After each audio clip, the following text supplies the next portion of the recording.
Number amuktang hana niksinjage 7005707808 TV de yengbiriba mayamna su screen da thamjariba number se sizinabiduna adongi angang sing saruk yahanbiyu angangi thauram sida call tawbirakpa matamda loud speaker thadokbidana basu no luxury loinana radio manakta laibidana basu angang singna wari sanaba angang singi haijabadu uthorokpa matamda ayet pa dagi taba dungaitaba sound thoktanaba haitare loud speaker thadokbidaba aduga manak anakpada radio thambidaba ahanba call lokhatjage. Hello. Hello. Good afternoon. Good afternoon, Miss.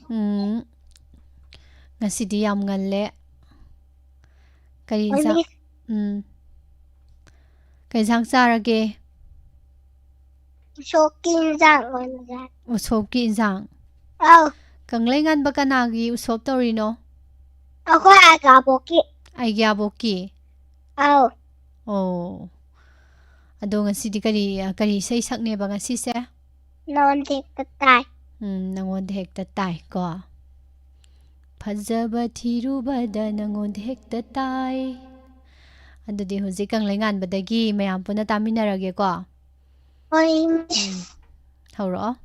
Haurage mi. Hauro? Phajaba thirubada mistake tatay. Apapa thirubada nangonde hektatay. Phajaba thirubada nangonde hektatay. Apapa thirubada nangonde hektatay. Nuksija yaningbada nangonde hektatay. Khalu khojimukta. Khalu khojimukta nangonde hektatay. Tay. Lona. Zabanangbo, ikakanda bani ay bino ay bo. Lona, ay nayin zabanangbo, ikakanda bani ay bino ay bo. Kajaba, mintiba, miyagi marakta, nagtabo, yang ningir, nuksin ay na. Kajaba, mintiba, miyagi marakta, nagtabo, yang ningir, nuksin ay na. Phajaba thirubada nangon mistake tatay. Apama thirubada nangon tatay. Tay. Oy biro na punsigi kongoy. Jamin na sinong si pamta. Oy biro na punsigi kongoy. Jamin na sinong si pamta. Hai pet nokwa minok amada. Nuksigi ihun tamoy da paure. Hai pet nokwa minok amada. Nuksigi ihun tamoy da paure. Phajaba thirubada mistake tatay. Apama thirubada nangonde hektatay. Tay. Thank you, Miss. Mr. ga hekta haijali raiba. Oh. Kaigino ba dubo? Kaigino mi mistake da haijali do kaigino mi. Nungai na ba ni ba ko? Nungai na ba na tra haijali se ko? Masak phajabay ne. Masak phajabay na. Oh. Phabo phajabra ne sengbugi. Phajay ya. Thank you adudi. Miss Delma pahalake. Pahalo.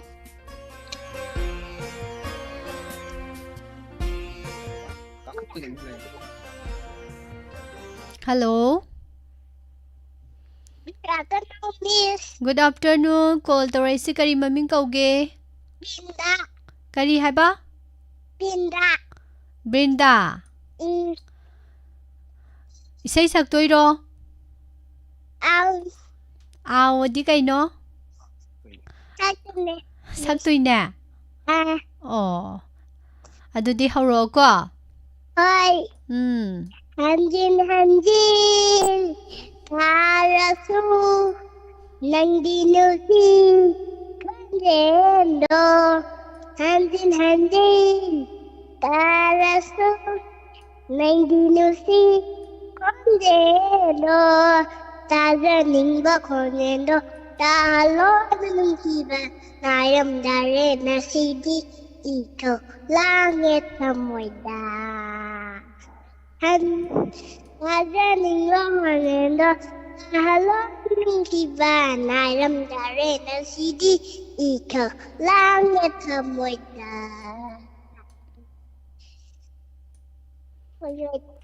lôi rồi bố Rồi dari lôi dari ya sao lô mà khá sao lô hơi mi rồi vào đi sao lô rồi cái đầu rồi kìa cái dưới sau đi anh sao lô rồi hồi à sống chắc sao lạc tiền đó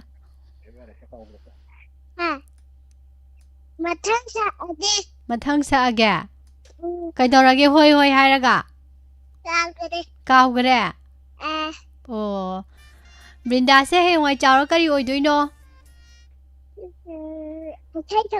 isay sak boy đuôi bà cái gì isay sak đuôi bà tu cả cái gì isay sak đuôi nó bị isay sak boy ra cả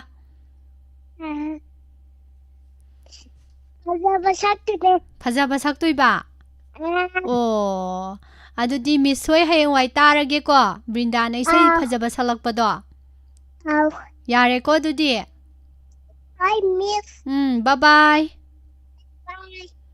you miss welcome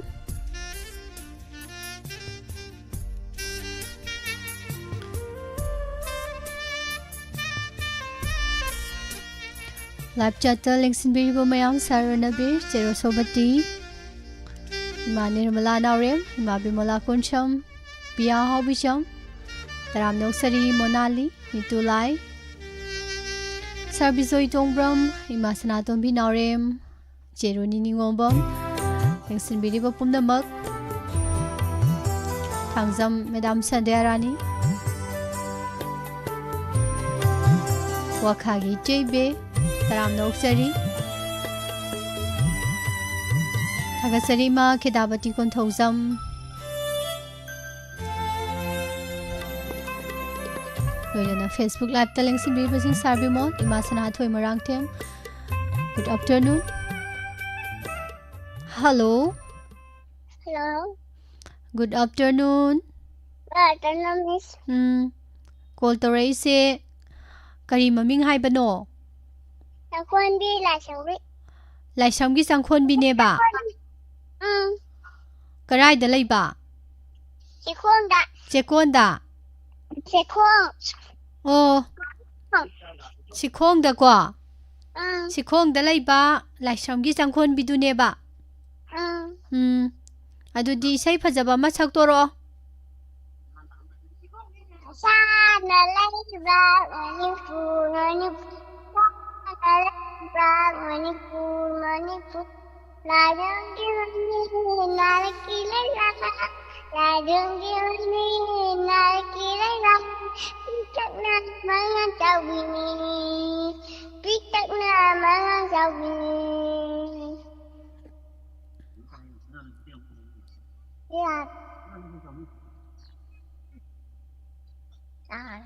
Cái đầu ra ghê.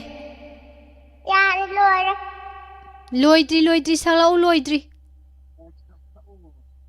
là đơn đi mặc nhiên là khi lấy ra biết chào bình biết là mang chào bình xa là lấy sa na lấy ra Manipur là đơn đi mặc nhiên là khi lấy ra là đơn đi mặc nhiên là khi lấy ra biết là mang chào bình Tất là mang cho Bini.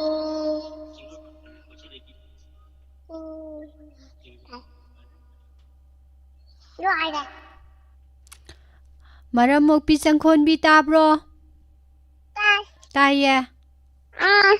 Sana lay bang Manipur hai si kai da lay khang bro. Khang ni. Kai da lay. Manipur da. Sana lay bang Manipur ji Manipur da lay ba. Chumma, very good. Ado hayang wai chawra kai oiduino changkhon bisa. Police. Police oiduiba. Police oiraga kai dawduiba. Mi hataiba. Mi hatuiba ima. Kijai adudi ai miss kijare. Kaigino mi hatuibu. Nomaina kai. Nomaina hatuine. As. Yam kijare kamai tawni. Police oiroranu mi hatuidi. Ya bro. Isai sakpi oino oiro ko. Talle. As.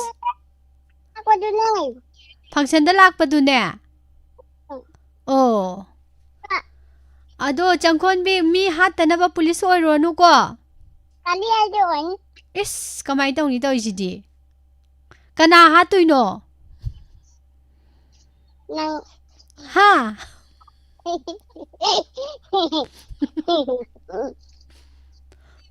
Karigi. Karigi ba miss ha talk to isi karigi ba. Miss na kari harake ba wanda. Karigi no mi. Tan mabuk yam phati miss na di changkhon bi yam nungsi duga miss ha to khani ai si karigi no mi. Adudi thammage ko ai.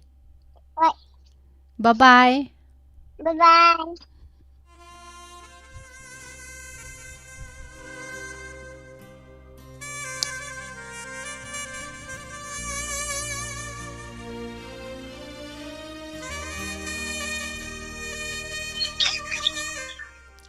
Hello. Hello. Good afternoon. Good afternoon, Miss. Call to raise kari maming kauge. Misna. Misna kawe. Hoi. Misna, Misse. Changkhon binahato kani harami ba? Kaigino. Khangdiye do. Kamay tawni? Ma di yam phatte. Ma yam phatiya. Adune ba? Mabuk yam phatte miss hato kani police oiraga. Ma police oi hello ji ko. Hoi. Changkhon bido. Hoi. Ado kari isai sakne ba ngasi di miss na se? Mr. Nahane, dialogue tawarbado. Dialogue wene tawtharage. As dialogue oine ekta tawthora age ba? Hoi. Tawtharak tui ba? Ado di hawro ko. Miss ta tawsalak tui ro? As hojika ta hat kani haram bai ki di kan da mu dialogue mu tawsala dui ba? Tawro. How can I miss? Hawro.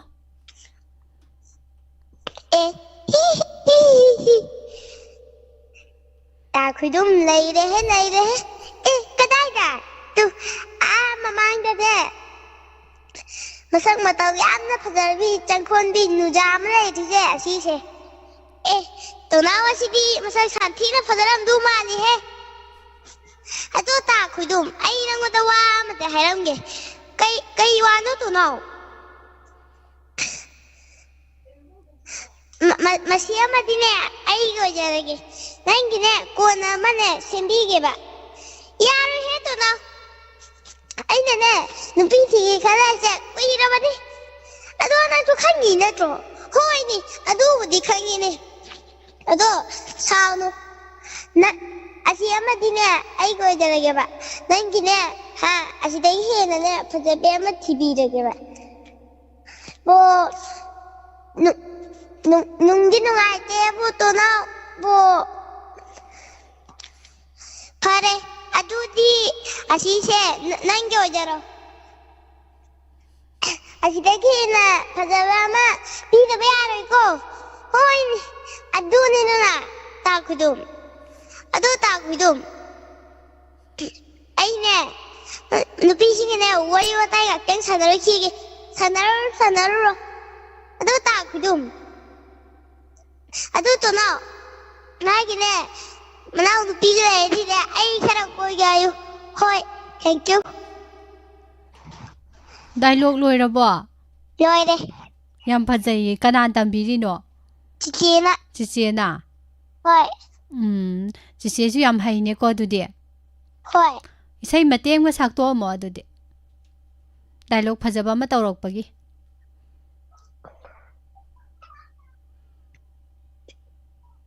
Pamjabana ngaujare nungsibana tutle hainingba haisanu ngauningba ngausun hainingba wahaini pamjaba miengni tahalo uhallo khanghallo nang tagini ningjare aigini lekhaba wakhanda mihauday nang taw ay tagi oinaba oy haloy kanagi lona tumineng laga yang sinata cakkiba lana pukong tanggi mamandu di lauta ko pamjabana hai jare nusibana tumhatle hai ningbana hai sanu ngau ningbana ngau sanu. Thank you. Yam phajagre maramukpi misna na dialogue phajaba amsu tawre sei phajaba masu ngangthore yamna yam hai na su haire misna se adudi mathang da su phajaba ma tawro ko. Hoi miss. Kai jang charage ngasibo. Yung to iromba gane. Aday nga thongba amaga. Nga tawba ga. Nga tawba ga chariba. Hoi. Okay, adu yare ko adumai chagadamni. Adudi yare ko bye bye. Bye bye.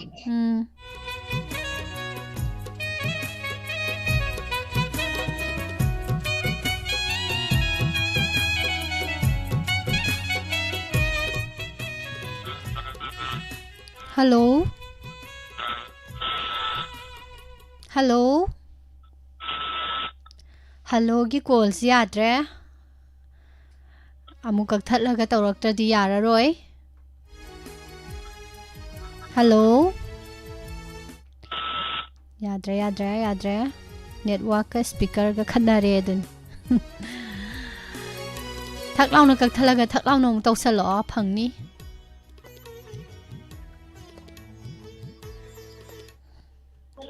Hello. Hello. Good afternoon. Good afternoon, miss. Call tawraise. Kanane haiduino.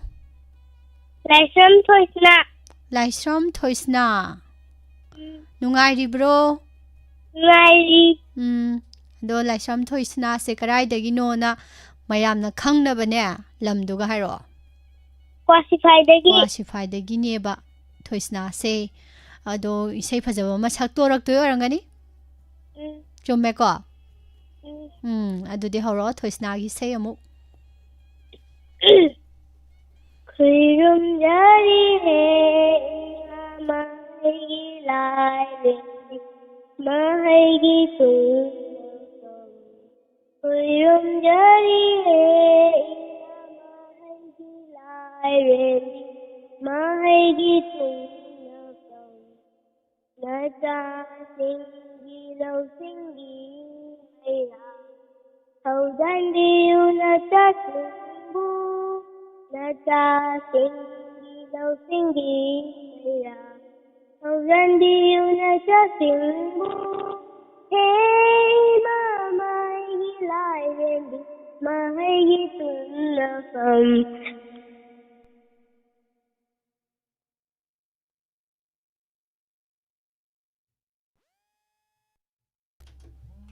Thoisna gi call si tat khrene mu tawri se. Hello. Call amamuk lokhachage. Hello. Hello. Good afternoon Masa Thoibi. Good afternoon, miss. Call tawrai si kari maming kauge. Tangkhombi khumudam nongpo kathe manbi. Hantang na nongpo kaithen manbi gi chakhonbi. Kainjang chai. Yen thongba. Lehogdrabo. Lehogdre. Lehogdra. ꯂꯣꯏ ꯆꯥꯊꯣꯛꯈ꯭ꯔꯕ ꯃꯤꯁꯀꯤ ꯈꯔ ꯈꯥꯛꯑꯝꯃꯦ ꯑꯗꯨꯗꯤ ꯍꯣꯔꯦꯟ ꯑꯃꯨꯛ ꯆꯔꯥ ꯋꯥꯜꯂꯣꯀꯣ ꯃꯤꯁꯀꯤ ꯁꯔꯨꯛꯇꯣ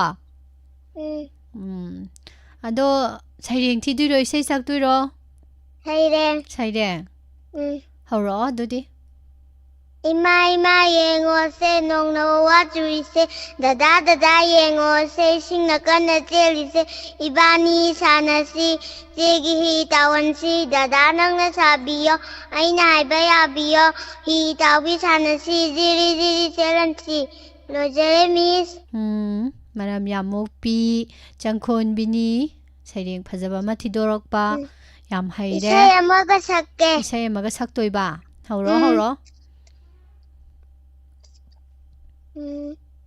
Hamo thung na panare liglawa hai khazik tanda chana lai aigi nungsiba nangse hamo thung na panare liglawa hai khazik tanda chana lai aigi nungsiba nangse lojare miss phajaba isai masu saktoame changkhon bina adudi mathangdasu phajaba saireng duga isai nungsiba phajaba saklo okay bye bye ngasidi bye bye thank you miss bye bye welcome ima sanathoi duga sar sokumar maitei sarkar di leire dubu idp sing mayumda sangba yadre sigi maram karigino miss Hazai wahang se Pia hobisam ibung livestream taking Facebook live ta lengsin biri ba mayam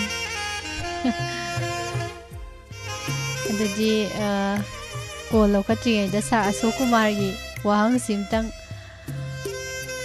wahang sigi pakhum je pithom da ya pithom da phadaw male haidi pa su pa wahang je khangju khangjil loram ni na boko mahimda sangba yadrisi nongmina kap sangdrisigi maramdi sangubada nongmina kapakani na sangdrini haitare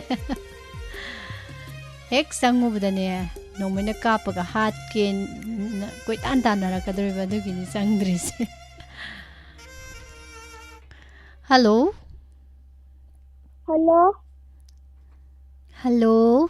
good afternoon Good afternoon, Miss. Call tawraise kanano? Athopam awang lekai higan singkhainganbi. Singkhainganbi nungairibro? Nungairi. Ngahangai call tawraktri kaigino? Ngahangai koiba chatliba. Karaida koiba chatliba? Machaubi hoida. Machaubi di kadai da leiba? Salungphamda leiba ko? Ado singkhainganbi ngasidi isai saktoiro? Saireng thiduiba? Horo adudi. What does little birdie say in her nest at it of the let me fly? Say, little birdie, mother, let me fly away. Birdie rests a little longer till the little wings are stronger. So she rests a little longer, then she fly away. Miss Lola. Singkhainganbi gi saireng phajai. Hello. Hello. Nanaugi maming kay kauba? Tomthin. Nahawai gi tomthin du natro? Nahawai gi tomthin do? Adudu natro haiba? Chumma bro? Chumma. Mani Miss Nahawai saireng thiba isaiga sakpadune haigadaba ko isai sakya horo adudi ꯇꯣꯝꯊꯤꯟꯒꯤ ꯏꯁꯩ ꯃꯌꯥꯝꯒ ꯑꯃꯨꯛ ꯇꯥꯔꯒꯦ. Motrosello, motrosello, tumbanegari, tumbanegaro, terenge pumpu, terenge hampu, dasero baby, kutanega, kutanega,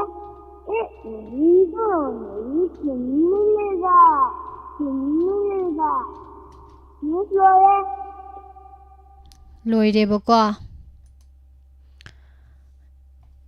ꯌꯥꯝ ꯐꯖꯈ꯭ꯔꯦ. ꯊꯤꯔꯝꯃꯣ ꯊꯤꯔꯝꯃꯣ. Red is for red and blue is for sky. White is for snow or a cloud sailing by. Silver for rain with the sun shining through. Yellow is for butter and buttercup is Flora. Maram yam mokhre Tomthinga Chichega sayeng phajaba thidorakpa. Adudi mathangdasu sayeng phajaba ma thirau ko. Okay, bye bye ngasigidi.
Hagasari saruk yabiriba mayamna WhatsApp call di kaino taude sisinade hai tare ko voice call or so video call or so sisinari se koi pukningi warol matam khakta dadani asai degi 1000 times sai tare ko WhatsApp ta call tausan bi se taubiganu thoram tabiragadi mayamda no luksari di somda call phangdre na somda tawbasi oibiram bayai adubu WhatsApp call da thoram si lokhat pagi khudong sabado leizade aduna thoram tabiriba mayamda no luksari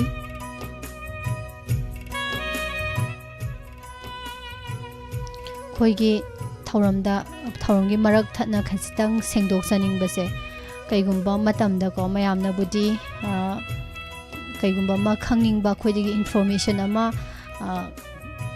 kano tawbagi tanja adagi he khangjadabagi ko adugumba gi tawbiba budi oibe ado ayamba matamda khoide e pau hangingba kaigumba ma hainingba se 9077282001 haiba number sida text tawbiba natragana khoigi call tawbiba simaina tawraga adomna khangningba adagi hangningi ba hainingi bado adom doina pau phaubiu haiba hauji sizinaiba number sidadi e pau phauna bai khudong saba se leizade na hai jariba haidi koi birthday ki oiraga su somda hek message thajala ambagumba leramba se khanghaudra di happy rakti haiduni na lana khana doini dana aduna koina ga birthday ki ga happy se koi sigi number sida ga pau phauna raga hapan hasadeba adumai tawdana dai kaigumba ma hangningba layraga khangningba layraga su khoina program tawringai de call tawsan birakpa gumba sigumba khudong sadaba yam lei haitare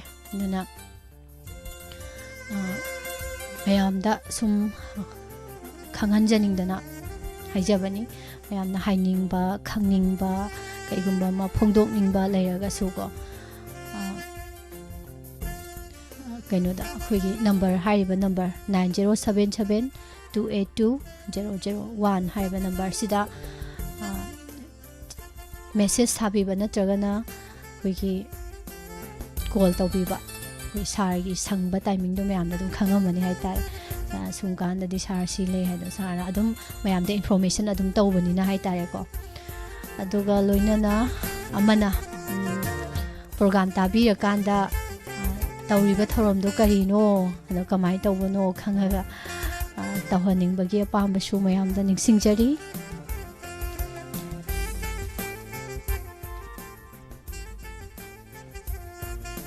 ꯑꯃꯗꯤ ꯍꯥꯏꯗꯧ ꯋꯥꯠꯂꯦꯗꯣ ꯉꯥꯏꯍꯥꯛ ꯂꯩꯔꯒ ꯑꯃꯨꯛ ꯍꯥꯏꯔꯛꯑꯒꯦ call ꯂꯧꯈꯠꯆꯔꯤ ꯑꯃꯨꯛ hello Hello. Good afternoon Good afternoon, Miss. ꯈꯣꯟꯖꯦꯜꯁꯤ ꯇꯥꯈꯤꯒꯨꯝ ꯇꯧꯔꯦꯗ ꯃꯤꯁ ꯄꯣ ꯇꯥꯈꯤꯕꯗꯨꯔꯣ ꯑꯩ ꯉꯁꯥꯏ ꯇꯠꯈꯤꯕꯅꯦ ꯑꯣ ꯑꯗꯨꯗꯤ ꯊꯣꯏꯁꯅꯥ ꯊꯣꯏꯁꯅꯥ ꯅꯠꯇ꯭ꯔꯣ ꯑꯣꯀꯦ ꯑꯗꯣ ꯉꯁꯥꯏ ꯀꯩꯒꯤꯅꯣ ꯇꯠꯂꯤꯗꯣ ꯅꯦꯠꯋꯥꯛ ꯇꯠꯈ꯭ꯔꯤꯔꯥ ꯅꯠꯇ꯭ꯔꯒꯅ ꯁꯣꯏꯕꯗꯩ ꯀꯛꯈ꯭ꯔꯤꯔꯥ ꯀꯃꯥꯏꯅ ꯇꯧꯔꯤꯅꯣ ꯁꯣꯏꯕꯗꯩ ꯀꯛꯈꯤꯕ ꯃꯊꯟꯇ ꯇꯠꯈꯤꯕ ꯑꯗꯨꯗꯤ ꯅꯦꯠꯋꯥꯛꯅ ꯑꯣꯏꯗꯣꯏꯅꯤꯀꯣ ꯂꯥꯎꯠ ꯏꯁꯄꯤꯀꯔ ꯊꯥꯗꯣꯛꯇꯕꯤꯗ ꯉꯁꯥꯏꯒꯤ ꯏꯁꯩꯗꯣ ꯃꯈꯥ ꯁꯛꯊꯔꯛꯑꯣꯀꯣ ꯑꯗꯨꯗꯤ ꯍꯧꯔꯛꯑꯣ ꯃꯤꯁ ꯃꯀꯣꯛꯇꯤ ꯑꯗꯨꯝ ꯁꯛꯀꯦ ꯁꯛꯂꯛꯑꯣ ꯈꯨꯏꯔꯨꯝꯖꯔꯤꯍꯦ ꯏꯃꯥ ꯃꯍꯩꯒꯤ ꯂꯥꯏꯔꯦꯝꯕꯤ ꯃꯍꯩꯒꯤ ꯇꯨꯡꯅꯐꯝ ꯈꯨꯏꯔꯨꯝꯖꯔꯤꯍꯦ ꯏꯃꯥ ꯃꯍꯩꯒꯤ ꯂꯥꯏꯔꯦꯝꯕꯤ ꯃꯍꯩꯒꯤ ꯇꯨꯡꯅꯐꯝ ꯅꯆꯥꯁꯤꯡꯒꯤ ꯂꯧꯁꯤꯡꯒꯤ ꯃꯩꯔꯥ ꯍꯧꯖꯟꯕꯤꯌꯨ ꯅꯆꯥꯁꯤꯡꯕꯨ ꯅꯆꯥꯁꯤꯡꯒꯤ ꯂꯧꯁꯤꯡꯒꯤ ꯃꯩꯔꯥ ꯍꯧꯖꯟꯕꯤꯌꯨ ꯅꯆꯥꯁꯤꯡꯕꯨ ꯍꯦ ꯏꯃꯥ ꯃꯍꯩꯒꯤ ꯂꯥꯏꯔꯦꯝꯕꯤ ꯃꯍꯩꯒꯤ ꯇꯨꯡꯅꯐꯝ ꯈꯨꯏꯔꯨꯝꯖꯔꯤꯍꯦ ꯏꯃꯥ ꯃꯍꯩꯒꯤ ꯂꯥꯏꯔꯦꯝꯕꯤ ꯃꯍꯩꯒꯤ ꯇꯨꯡꯅꯐꯝ ꯑꯆꯥ ꯆꯥ ꯆꯥ ꯃꯥꯂꯦꯝꯁꯤꯗ ꯉꯥꯜꯂꯤꯕꯤ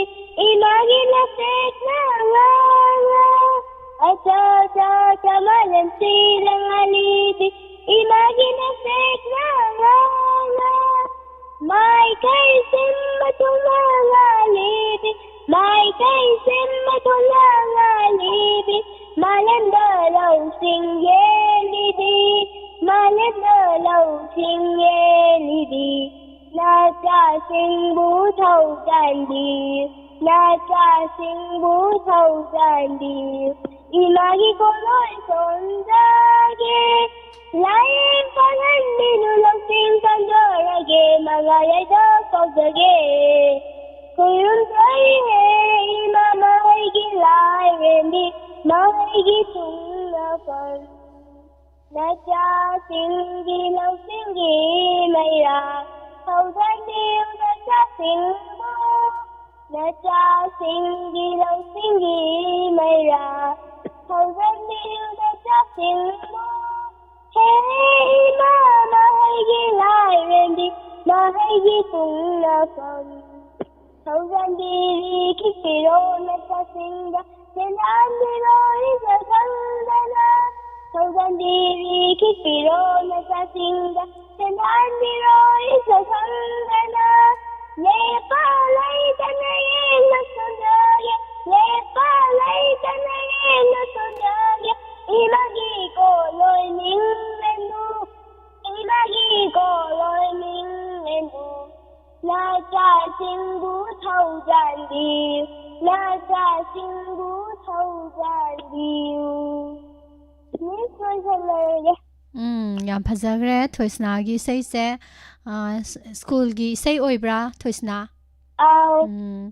ꯁ꯭ꯀꯨꯜꯒꯤ ꯏꯁꯩꯁꯦ ꯃꯤꯁ ꯁꯥꯔ ꯀꯔꯝꯕꯅ ꯀꯩꯅꯣ ꯇꯧꯏ ꯇꯝꯕꯤ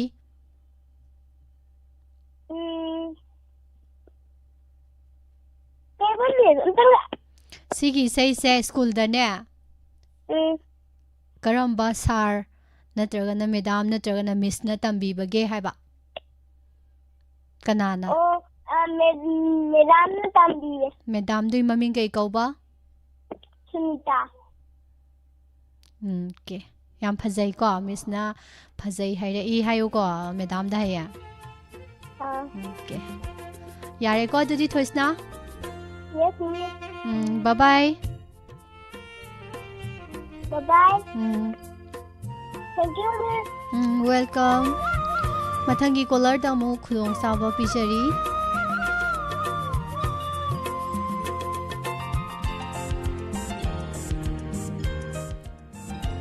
Se Sophia Kababram taram nong sari ibung anjan jeng si thengwa male.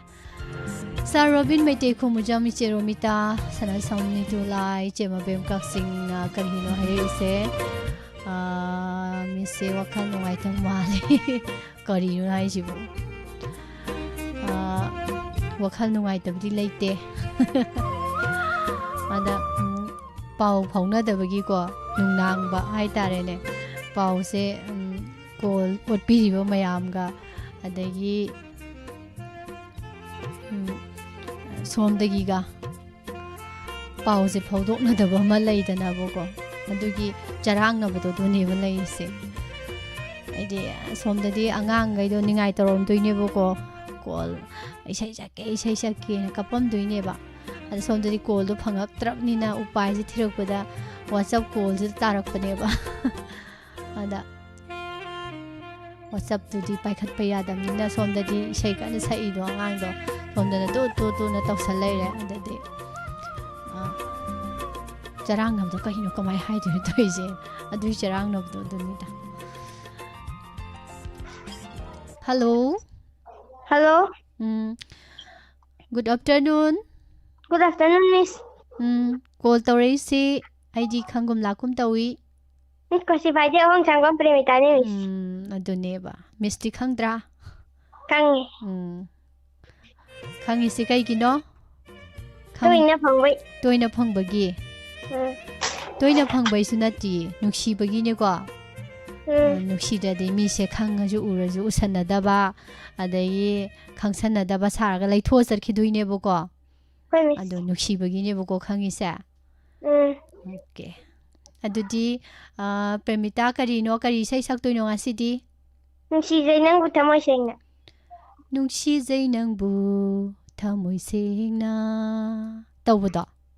Okay, adudi horo. Hi miss. Nungshi zai nangbu thamoi sengna. Ahanba thengnaba makeup tudagi ngaurure. Hairo nungshi amukta aigi paukum bibiyu.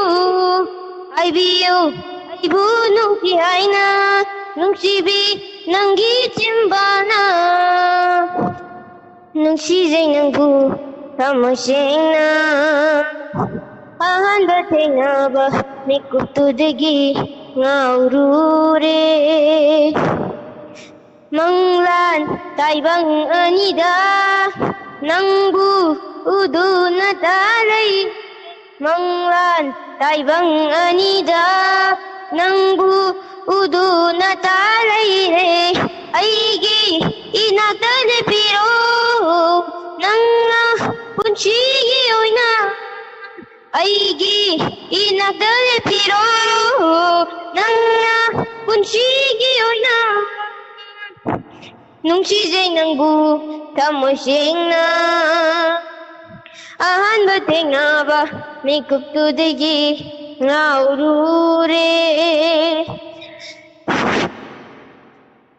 nangi nungsiba minukna ngaure aidi punga ngaure nangi nungsiba wahina shumhat pire aibu oizegi nangsi nangbu punchigi oina oizegi nangsi nangbu punchigi oina nungsi zai nangbu tamosengna ahamba thengnaba mikup tudagi ngaurure hairo nungsi amukta aigi paukum bibiyu haibiyu aibu nungsi haina ꯅꯨꯡꯁꯤꯕꯤ ꯅꯪꯒꯤ ꯆꯤꯝꯕꯥꯅ ꯅꯨꯡꯁꯤꯖꯩ ꯅꯪꯕꯨ ꯊꯃꯣꯏ ꯁꯦꯡꯅ ꯑꯍꯥꯟꯕ ꯊꯦꯡꯅꯕ ꯃꯤꯀꯨꯞꯇꯨꯗꯒꯤ ꯉꯥꯎꯔꯨꯔꯦ ꯅꯥ ꯑꯩꯅ Thank you, Miss. Wow, yam phajagre Premita isei ko. Sir James ki isei phajaba se Premita na mathang saktore e kamai hai no khangde. Miss sum ta rahi be. Sum ta ba dei hai ne bo ko. Adudi James now ta dore ne ha. Sir James ki sei je sum loi na sak pa dei loi hai do khra di James now ta ne bo ko. Khoi Miss. Ado kari Premita se class kaya kare ba handak kaya ka duino? Miss na class 6 kare ko school ka hore. Ha class 6 kare ba ko. Isai yam phajai na ne chiche Sophia na ma yawe ba ko live ta. Aduna yam isai yam hai class kaya kar jano na hangai ba dugi. Hadi chiche na harai shishu Premita su khange dana ko. Aduna aina pathore ine ba. Yam hai gra phajagre Sophia da thagachari okay yare ko dudi mathang da su phajaba masalo ko Miss Priya Lakshmi bhalake Priya Lakshmi lairi bo lairi kaidori ba mati tholo ganna tholo Good afternoon Miss Good afternoon Priya Lakshmi kai jang sarage hawai kari hawai no makhong pan baro maya pan baro Hawai masa khangdrobo Hawai tharak Oh adudi maya pan bani ko Adu kari sei saktu ba Priya Lakshmi di kaino ha uche umai bi chalo adudi Uche kumai bi nang na paiba uraga Aisu nang na painingi wag na pairaga thagi laibak yauningi thagi laibak yauraga ke kulot pi sanasi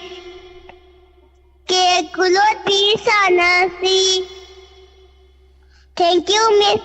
Yam phajagre Priya Lakshmi ki ha uche umai bi ko mathang da phajaba maga sala u ko dudi Kaino khoi tamo ba halagi ge tamo du no mu kari dori no ba alumma lai sida lumma ga lai ya kadai yengi kadai le Good afternoon, Miss. Good afternoon kari tamo gi maming kai kau ba Parun Nungari bro Parun Miss nungari Miss okay adudi Parun gi isei phajaba masak toro Miss Pubiyu nangna chatpa mai kaida haidokpa haitaba nungsigi ichelda taibang kumbana hunduna krasu angina thada ningdana tambiyu Pubiyu nangna chatpa mai kaida haidokpa haitaba nungsigi ichelda taibang kumbana kumduna chatkrasu nangina thada ningdana tambiyu pamjade ahingi likado lengdaba thamoy thaumay bijage mangayambi thajado kalakte lahinbi Lairang du kuidade inglalaba ahing kawando moigi kanunda lengdana leibi unangna inglalaba ahing kawando moigi kanunda lengdana leibi unangna chatpa mai kaida haidok haitaba nungsigi ichelda Lot krabasu kung krabasu leituna thaja 하이도크는 인적이고 남기삼랑 징슬론의 타모야세 나낙다다 와라바니 와칼라세 간자바다 잉라랑나바 아잉 와한도 타모이기 까농다 링가나 레이비우낭나 잉라랑나바 아잉 기타와 tamoygi kaunga linga na leibi unang na.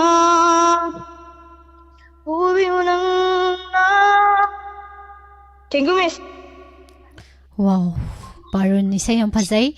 Barun hauzik isay do kanana sakpano. Ramesh Saikuzam. Ramesh Saikuzam na sakpa ko. Ado sida wahong radio da function hek tawidana ko isay hek tawidana ko. Ada adudaga isay sakye gati khandro barun sa khandiya khangde function tawbudo khangde ba ko ko isay ga tawbudo mayam bubo hoi mayam dagi dom chawai anti hoi mayam isay sakbudo adu khangdabro haija Miss Lak ado barun isay fajana tammasi ko isay fajana tamthoasi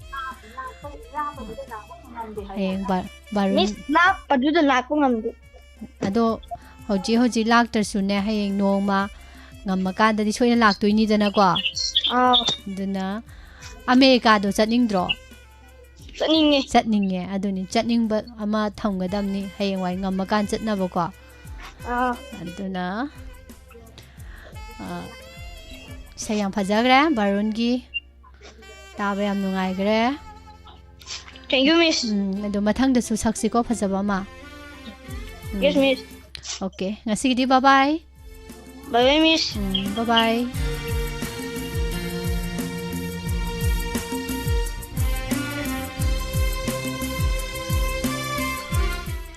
Sarvisoi taram thagachari bunganchan pabungje enta kumar iche Romita, Manali, Masana Tombi, iche Santi Laishrom, iche Sophia. Dukan da leiraga ngangi tharom se yam nungai na tajari na haibire. Thank you iche. Ngangi kumai shishu ko mathel amani mahaw amani. Kanna ithanda nokthok pasu hek yada. Nokningak ko matang yorokpada phumjalaga ko yam wa jani. Sarobin Maite, Imabi Malakon Cham, J. Aying Beam Namuda Bukuire, Chures, Pia Hobisham, Tagachari Mai Bemaning Toko, Nitulai, J. Ajita Laima, Udabukuire Nidawisi, Sarana Birwan Kem, Tagachari, Madame Sandiarani, J. Mabem Kaksing, Mayambum Namak, Tagasari. Sir Ebi Chandra Maitei Duga Marangthem Sir Sanatomba Kangabok Tagasari Ma Sanatoi Facebook Live Talai Biri Basingbusu Tagasari. Hello. Hello. Hello, Miss. Hello. Call to raise si kari maming kauge. Pantoy. Pantoy. Pantoy. Pan ka pan thoy ka thoy tare ne dudi. Tarabo. Tare. Adu ne ba. Ado panthoy se kadai dagi no. Kwashipai dagi. Panthoy ga hoji kana kana lay. Tabro Panthoy? Panthoy gi mobile do phajana keno da chin maya da pusalo loudspeaker thadok pro. Panthoy bi. How? Kaidawri no? Kaidawri ba? Lepi. Lepi ya. Okay. Adudi sai salo ko. Sai phajaba ma sak toro. Yarabo. Yare. ꯁꯛꯂꯛꯑꯣꯀꯣ ready 1 2 3 4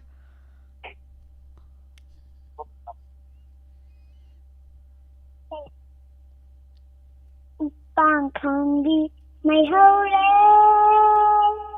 Bang thấu sang gai tung khare Dịch lại ta đi nung si ba Yêu muốn mang nghe nung si bi Bang thấu sang gai ha độ lâm Mai say khăn đá ha chiên chi vật Halak lu ga da va Halak lu ga da va Ademi. Loira. Ten trick lida. Panthoi se class kya kare? KG. KG kare. Adudi yam kadri ko. Heng wai chawra ka mayam kara ka ne leishabi ka phara kana kari oidui no. Doctor. Doctor oidui ba? Aseng bai doctor oidui ro. Adudi kana layengani heng doctor oiraga? Khangde. Mama hoi, pupu hoi, bubo hoi, baba hoi. Mayam leitro no edaida. Laya. Miss su khara yengbiu ko? Hoi. Paisa laugadro? Miss to hayeng ne. Panthoi na yengbibadane paisa laugadra haiba. Khomdre da laudui male. Mayam launu ko. Yare di like mayam patho ko. Bye bye. Bye.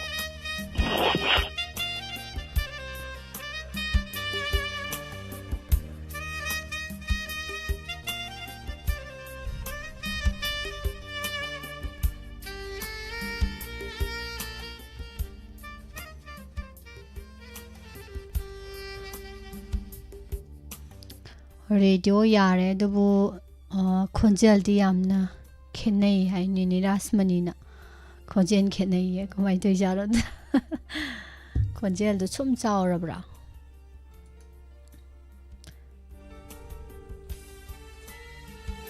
Hello. Hello. Good afternoon. Good afternoon, Miss. Call to raise kari maming kauge. Silang phamdai ke mayam nganbi. Lam nganbi oire. Aina lakhi sanu ngasidi khangani na ngairambani. Hey. Angang picture kak nangna mi aswam usitri se kaigino. Ha? Karigino ba? Khana bandana haudo karigino. Khana ba hauba nate aigise. Nangi ne. Nangi nawong na tawdo aduda hairiba. Aisu nai na won so da tawreiba. Kaya dano ni si angangja. Sum khanara se hairibro. Aisu khana ro tawbane hawadi khana taba. Ai. Angang ne ga na hande ne. Hallaroidro. Misu hallaroidro. Hallaji kaino ne. Sum khanaba phati mi mayam mamangda. Hoi khana phati. To osi. To osi. Aduna nusina na lainaba nusiba isai masalo. Nusiba isai? Hoi. Miss Saklaga. Hauro. Awat pa leihate ngachai khoi fanghalni nungaiba ai khoi bo lod ni bara minok tugi marumda mallaba waraba warido thauna fabani nangdi lamba leiro inahaki Tanglaba minung sini na chada fangjaba Thona fabani nangni lambalay do nahaki Tanglaba kudoni na chada fibiba Panthawni ay gidi nungsiba ꯄꯟꯊꯧꯅꯤ ꯑꯩꯒꯤꯗꯤ ꯅꯨꯡꯁꯤꯕ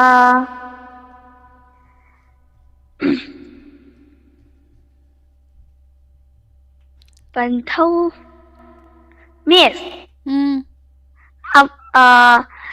ꯁꯤ ꯏꯁꯩꯁꯦ ꯑꯃꯨꯛꯀ ꯁꯛꯂꯛꯑꯒꯦ ꯀꯩꯅꯣ ꯍꯥꯏꯁꯤꯕꯨ ꯁꯤ ꯏꯁꯩꯁꯦ ꯑꯃꯨꯛꯀ ꯁꯛꯂꯛꯑꯒꯦ ꯍꯥꯏꯁꯦ ꯀꯔꯤ ꯍꯥꯏꯅꯣ ꯀꯥꯎꯊꯣꯛꯈ꯭ꯔꯤꯕ ꯑꯗꯨꯝ ꯏꯁꯩꯗꯨ ꯑꯗꯨꯝ ꯃꯈꯥ ꯁꯛꯊꯔꯛ ꯌꯥꯕꯗꯣ ꯑꯃꯨꯛꯀ ꯁꯛꯂꯛꯑꯒꯦ ꯍꯥꯏꯁꯦ ꯀꯔꯤ ꯍꯥꯏꯅꯣ ꯃꯤ ꯀꯥꯎꯊꯣꯛꯈ꯭ꯔꯤꯕ ꯁꯛꯂꯣ ꯑꯃꯨꯛꯀ ꯁꯛꯂꯣ ꯑꯗꯨꯗꯤ ꯃꯀꯣꯛꯇꯒꯤ ꯃꯃꯩꯔꯣꯝꯗꯩ ꯁꯛꯂꯛꯄꯗꯤ ꯌꯥꯔꯣꯏꯗ꯭ꯔꯣ ꯃꯃꯩꯔꯣꯝ ꯁꯛꯂꯛꯄꯗꯣ ꯑꯩ ꯂꯜꯂꯦ ꯇꯧꯕ ꯍꯥꯏ ꯃꯀꯣꯛꯇꯩ ꯁꯛꯂꯒꯦꯗꯣ ꯑꯣ ꯑꯗꯨꯃꯥꯏꯅ ꯇꯧꯔꯕ꯭ꯔꯥ ꯑꯣ ꯁꯛꯂꯣ ꯑꯋꯥꯠꯄ ꯂꯩꯍꯟꯗꯦ ꯅꯆꯥ ꯑꯩꯈꯣꯏꯒꯤ ꯐꯪꯍꯜꯂꯤ ꯅꯨꯡꯉꯥꯏꯕ ꯑꯩꯈꯣꯏꯕꯨ ꯂꯣꯠꯂꯤꯕꯔꯥ ꯃꯤꯅꯧꯇꯨꯒꯤ ꯃꯔꯨꯝꯗ ꯃꯜꯂꯕ ꯋꯥꯔꯕ ꯋꯥꯔꯤꯗꯣ ꯊꯧꯅꯥ ꯐꯕꯅꯤ ꯅꯪꯗꯤ ꯂꯝꯕꯥ ꯂꯩꯔꯣꯏ ꯅꯍꯥꯛꯀꯤ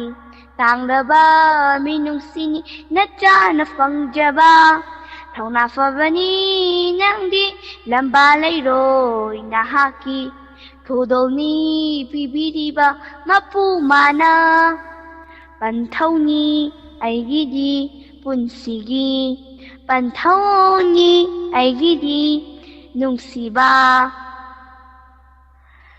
ꯄꯟꯊꯧ ꯅꯪꯕꯨ ꯎꯅꯤꯡꯅ ꯃꯤꯠꯂꯨ ꯄꯤꯔꯥꯡꯂꯛꯇ ꯅꯪꯕꯨ ꯊꯤꯖꯔꯤꯌꯦ ꯄꯟꯊꯧ ꯅꯪꯕꯨ ꯎꯅꯤꯡꯅ ꯃꯤꯠꯂꯨ ꯄꯤꯔꯥꯡꯂꯛꯇ ꯅꯪꯕꯨ ꯊꯤꯖꯔꯤꯌꯦ ꯅꯤꯜꯂꯤ ꯅꯁꯤꯁꯨ ꯅꯪꯒꯤ ꯈꯣꯟꯖꯦꯜꯗꯨꯅ ꯍꯥꯡꯍꯧꯔꯕ ꯅꯪꯒꯤ ꯃꯐꯝ ꯑꯁꯦ ꯀꯅꯥꯅ ꯂꯥꯛꯇꯨꯅ ꯃꯦꯟꯒꯅꯤ ꯂꯥꯏꯔꯕ ꯈꯥꯡꯄꯣꯛꯇ ꯇꯛꯁꯤ ꯁꯣꯟꯖꯔꯁꯨ ꯅꯤꯡꯊꯧꯅꯤ ꯅꯪꯗꯤ ꯅꯆꯥ ꯑꯩꯈꯣꯏꯒꯤ ꯂꯥꯏꯔꯕ ꯈꯥꯡꯄꯣꯛꯇ ꯇꯛꯁꯤ ꯁꯣꯟꯖꯔꯁꯨ ꯅꯤꯡꯊꯧꯅꯤ ꯅꯪꯗꯤ ꯅꯆꯥ ꯑꯩꯈꯣꯏꯒꯤ ꯄꯟꯊꯧꯅꯤ ꯑꯩꯒꯤꯗꯤ ꯅꯨꯡꯁꯤꯒꯤ ꯄꯟꯊꯧꯅꯤ ꯑꯩꯒꯤꯗꯤ ꯅꯨꯡꯁꯤꯕ 이콧 삼두나 우비르게 펑할리 누아이바 따이방 빤기 Thank you miss ꯐꯖꯈ꯭ꯔꯦ ꯑꯅꯤꯔꯛ ꯇꯥꯔꯦ ꯑꯩꯈꯣꯏꯗꯤ ꯏꯁꯩ ꯑꯃꯁꯨ ꯑꯗꯣ ꯂꯝꯉꯥꯟꯕꯤ ꯀꯩꯅꯣꯅ ꯑꯩꯈꯣꯏꯒꯤ ꯂꯥꯏꯞꯇ ꯌꯥꯎꯕꯀꯣ ꯀꯀꯥ ꯑꯩꯈꯣꯏꯅ ꯀꯀꯥ ꯑꯃ ꯑꯗꯣ ꯂꯝꯉꯥꯟꯕꯤꯅꯗꯤ ꯄꯥꯕꯨꯡ ꯀꯧ ꯌꯥꯅꯦꯕꯀꯣ ꯀꯀꯥ ꯕꯤꯖꯣꯏ ꯇꯣꯡꯕ꯭ꯔꯝꯅ ꯑꯃ ꯌꯥꯎꯔꯤꯕꯀꯣ ꯁꯤꯅ ꯍꯥꯏꯕ ꯂꯝꯉꯥꯟꯕꯤ ꯊꯃꯣꯏ ꯁꯦꯡꯕ ꯌꯥꯝ ꯐꯕ ꯑꯉꯥꯡꯅꯤ ꯍꯥꯏꯔꯛꯑꯦꯕꯀꯣ ꯆꯨꯝꯕ꯭ꯔꯣ ꯀꯀꯥꯅ ꯍꯥꯏꯁꯤꯕꯣ ꯀꯀꯥꯅꯅꯦ ꯂꯝꯉꯥꯟꯕꯤꯁꯦ ꯊꯃꯣꯏ ꯌꯥꯝ ꯁꯦꯡꯕ ꯌꯥꯝ ꯐꯕ ꯑꯉꯥꯡꯅꯤꯅ ꯍꯥꯏꯔꯛꯏꯕ ꯑꯗꯣ ꯆꯨꯝꯕ꯭ꯔꯥ ꯍꯪꯕ ꯀꯀꯥꯅ ꯍꯥꯏꯔꯛꯏꯁꯦ ꯆꯨꯝꯕ꯭ꯔꯥꯕ ꯆꯨꯝꯃꯦ ꯑꯣꯀꯦ ꯑꯗꯨꯗꯤ ꯍꯧꯖꯤꯛ ꯃꯌꯥꯝꯁꯨ ꯂꯣꯏ ꯈꯪꯍꯧꯔꯦꯗꯅꯀꯣ ꯃꯊꯪꯗꯁꯨ ꯐꯖꯕ ꯑꯃ ꯁꯛꯇꯣꯛꯁꯤꯀꯣ ꯑꯗꯨꯗꯤ ꯍꯣꯏ ꯀꯀꯥꯕꯨ ꯌꯥꯝ ꯊꯥꯒꯠꯆꯔꯤ ꯑꯣꯀꯦ ꯕꯥꯏ ꯕꯥꯏ ꯃꯤꯁ ꯃꯊꯪꯗ ꯑꯃꯨꯛ ꯎꯅꯔꯁꯤ ꯑꯣꯀꯦ ꯑꯃꯨꯛ ꯈꯟꯅꯅꯕ ꯈꯟꯅꯗꯣꯏꯕ ꯍꯦꯔꯥ ꯃꯁꯤ ꯑꯉꯥꯡꯁꯤ ꯃꯁꯤ ꯀꯩꯅꯣꯝꯃ ꯏꯇꯧ ꯇꯧꯏꯗ ꯃꯁꯤ ꯈꯟꯅꯕ ꯑꯃꯨꯛ ꯅꯤꯡꯁꯤꯡꯉꯛꯑꯦꯕ ꯑꯩꯅ ꯁꯣꯝꯗ ꯀꯥꯎꯊꯣꯛꯅꯕ ꯍꯣꯠꯅꯔꯤ ꯑꯗꯨꯒ ꯕꯥꯏ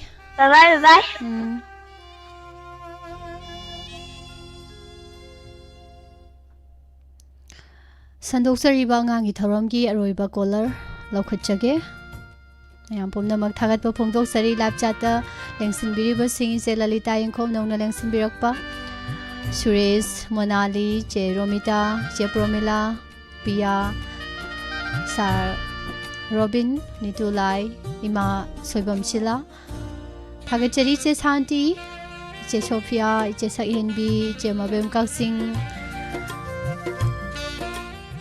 ꯈꯨꯕꯥ ꯈꯨꯕꯤꯔꯤꯕ ꯃꯌꯥꯝ ꯅꯣꯛꯄꯤꯔꯤꯕ ꯃꯌꯥꯝ ꯂꯣꯏꯅꯅ ꯏꯆꯦ ꯔꯣꯁꯣꯕꯇꯤ ꯏꯃꯥ ꯕꯤꯃꯣꯂꯥ ꯀꯨꯟꯁꯝ ꯏꯕꯨꯡ ꯑꯟꯖꯟ ꯁꯥꯔꯕꯤꯖꯣꯏ ꯊꯥꯒꯠꯆꯔꯤ ꯍꯟꯅ ꯂꯣꯏꯅꯅ ꯐꯦꯁꯕꯨꯛ ꯂꯥꯏꯚꯇ ꯂꯩꯕꯤꯔꯤꯕꯁꯤꯡꯕꯨꯁꯨ ꯊꯥꯒꯠꯆꯔꯤ ꯑꯔꯣꯏꯕ ꯀꯣꯂꯔ ꯂꯧꯈꯠꯆꯒꯦ ꯍꯜꯂꯣ Good afternoon, Miss. ꯀꯔꯤ ꯑꯃꯨꯛꯀ ꯍꯥꯏꯔꯛꯎ Good afternoon, Miss. ꯀꯔꯤ ꯒꯨꯜ ꯍꯥꯏꯔꯣ ꯒꯨꯗ ꯍꯥꯏꯔꯣ Good. Good good very good call ꯇꯧꯔꯛꯏꯁꯦ ꯀꯔꯤ ꯃꯃꯤꯡ ꯀꯧꯋꯦꯕ Notebook Singmaiday Langanbi. ꯅꯣꯡꯄꯣꯛ ꯁꯦꯡꯃꯥꯏꯗꯒꯤ ꯂꯝꯉꯥꯟꯕꯤꯔ ꯍꯟꯗꯛꯀꯤꯁꯤꯅ ꯀꯩ ꯏꯟꯁꯥꯡ ꯆꯥꯔꯒꯦ Hangam thonge. ꯂꯝꯉꯥꯟꯕꯤꯁꯤ ꯃꯁꯛ ꯌꯥꯝ ꯐꯖꯩ ꯍꯥꯏꯗ꯭ꯔꯥ ꯍꯥꯏꯈꯤꯕꯅꯤꯀꯣ ꯈꯨꯝꯗ꯭ꯔꯦ ꯑꯃꯨꯛ ꯃꯁꯛ ꯌꯥꯝ ꯐꯖꯩ ꯍꯥꯏꯈꯤꯕꯗꯣ ꯀꯥꯎꯔꯕꯣ Hi. ꯃꯁꯛ ꯐꯖꯩ ꯌꯥꯝ ꯄꯣꯡꯉꯤꯗ ꯃꯁꯛ ꯐꯖꯩꯅ ꯌꯥꯝ ꯄꯣꯡꯉꯤꯗ ꯂꯝꯉꯥꯟꯕꯤꯁꯤ ꯑꯗꯣ ꯀꯔꯤ ꯏꯁꯩ ꯁꯛꯇꯣꯏꯅꯣ ꯉꯁꯤꯗꯤ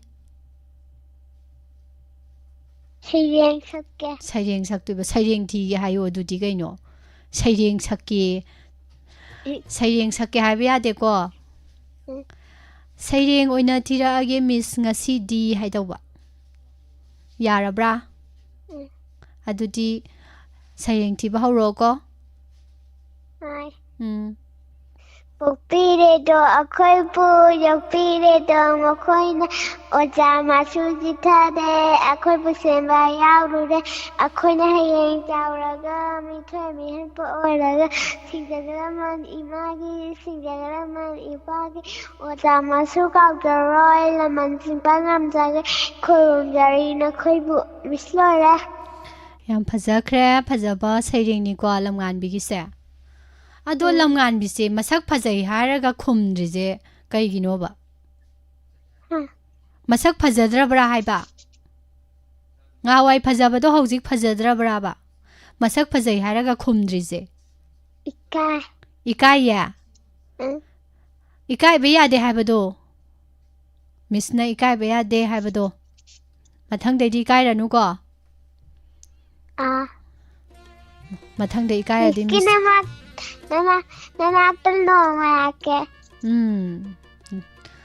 ꯑꯗꯩꯗꯤ ꯂꯥꯛꯑꯗꯤ ꯎꯅꯔꯅꯤ ꯀꯣ ꯑꯗꯩꯗꯤ ꯎꯔꯅꯤ ꯃꯁꯛ ꯐꯖꯕꯗꯨꯁꯨ ꯈꯪꯉꯅꯤ ꯑꯣꯀꯦ ꯑꯗꯣ ꯉꯁꯤꯒꯤꯗꯤ ꯂꯣꯏꯁꯤꯜꯂꯁꯤꯀꯣ ꯌꯥꯔꯕꯣ Bye bye. Bye.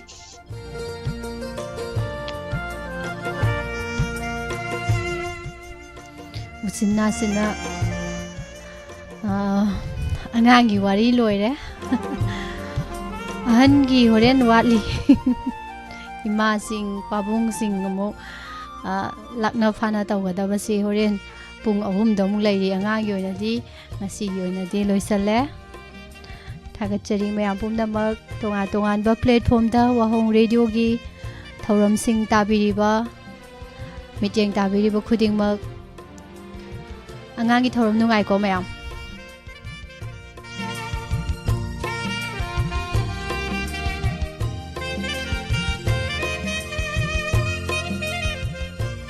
कनाम खुमोय दुइरा सिसु